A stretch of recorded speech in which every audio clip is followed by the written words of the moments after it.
ok bong mai chùm đúng này quạt xua nhómច្រើនcho ngày nay nhómធ្វើvideoមួយដែលបង្ហាញតែម្ដងទៅឲ្យវាងាយស្រួលអត់ចាំបាច់ឆ្លើយជាមួយនឹងបងច្រើនដល់បងថាហើយដែរបានកម្មវិធី export អត់ចេញតាក់ទងនឹងកម្មវិធី CapCut ណាអញ្ចឹងទី1បងប្អូនត្រូវកលេចទៅមើលកន្លែង effect កន្លែងមកនេះមួយចំនួននេះបន្តថា AI Alas នេះអញ្ចឹងវាមានច្រើនអញ្ចឹងអាកន្លែងណាដែលវាជាប់ត្បូងនេះបងកុំឲ្យជ្រើសរើសវាកាលណាតែជ្រើសរើសវាគឺវាគិតលុយបងតែម្ដងអញ្ចឹងណានេះអញ្ចឹងវាគិតលុយវាឲ្យតែណាជាប់ត្បូងហ្នឹងគឺវាគិតលុយអញ្ចឹងបងបើថាប្រើ effect ទៅវាជាប់រូបសញ្ញាត្បូងហ្នឹងអញ្ចឹងបងកុំប្រើវាប្រើតែរបស់ណាដែល free ទៅបានហើយហើយកន្លែងចំណុចមួយទៀតគឺកន្លែងនេះកន្លែងរូបត្បូងនេះណាកន្លែងនោះបងត្រូវមើលថានេះវាចេញបែបហ្នឹងណាវាចេញបែបហ្នឹងនេះវាចេញត្បូងបែបហ្នឹងអញ្ចឹងវាឲ្យយើងបង់លុយអញ្ចឹងយើងចង់ប្រើវាដោយអត់បង់លុយអញ្ចឹងយើងចុចត្រឡប់មកវិញសិនមកអូខេអញ្ចឹងបងត្រូវមើលកន្លែងនេះកន្លែង AI នេះបងចុចនៅកន្លែងហ្នឹងសិនអញ្ចឹងបងត្រូវទី1បើសិនជាកន្លែងនេះវាបានបើកកន្លែងនេះត្រូវបានបើកបងត្រូវចុចបិទកន្លែងនេះវិញកន្លែងហ្នឹងព្រោះអាខ្លះវាគិតលុយពេលខ្លះវាអត់គិតលុយទេតែអានេះគឺគេ free អញ្ចឹងយើងអាចបើកវាប្រើបានដោយសារគេដាក់ free ណា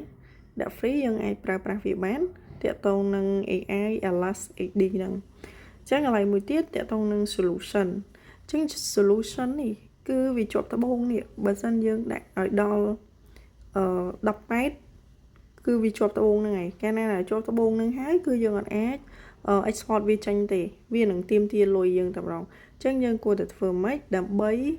កុំឲ្យវាជាប់កុំឲ្យវាយើង export អត់បានណាអញ្ចឹងបងត្រូវបន្ថយ solution វាមកដាក់ត្រឹម720មក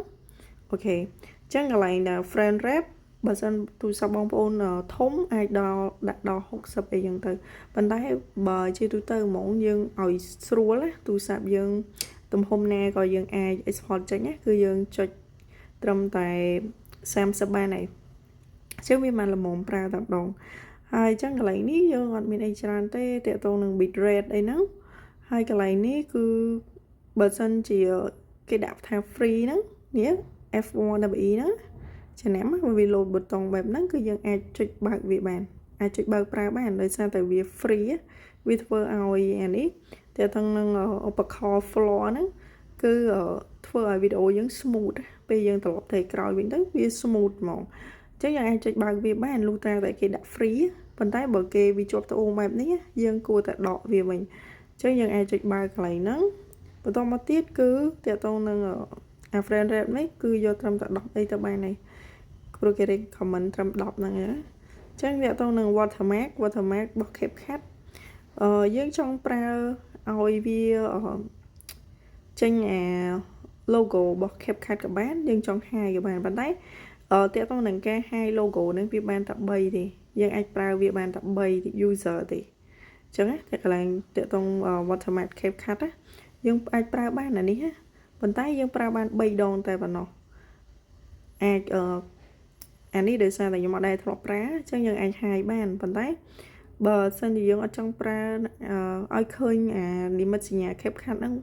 ក៏បានអញ្ចឹងយើងចុចអា visible ហ្នឹងមក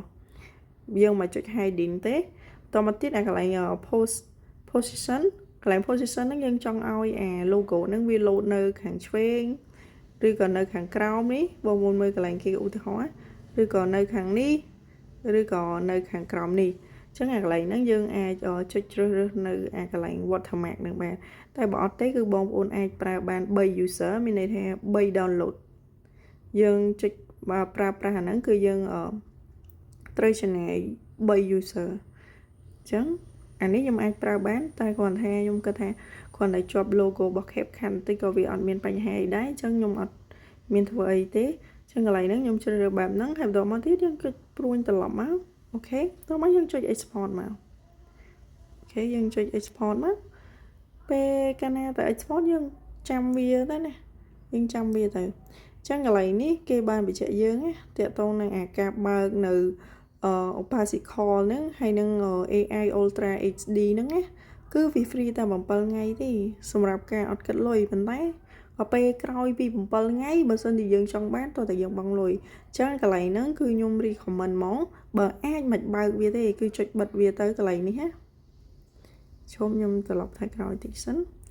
ចឹងតើតោងកន្លែងនេះខ្ញុំ recommend ឲ្យបងបិទវាតែម្ដងទៅដោយសារតែវាឲ្យយើង free តែមួយសប្តាហ៍ទេអញ្ចឹងហើយកុំឲ្យពិបាកឈឺក្បាលជាមួយវាកន្លែងនេះត្រូវតែបិទវាទៅកន្លែងនេះបិទណាបើសិនជាបើកយើងត្រូវបិទកន្លែងនេះក៏ដូចគ្នាដែរ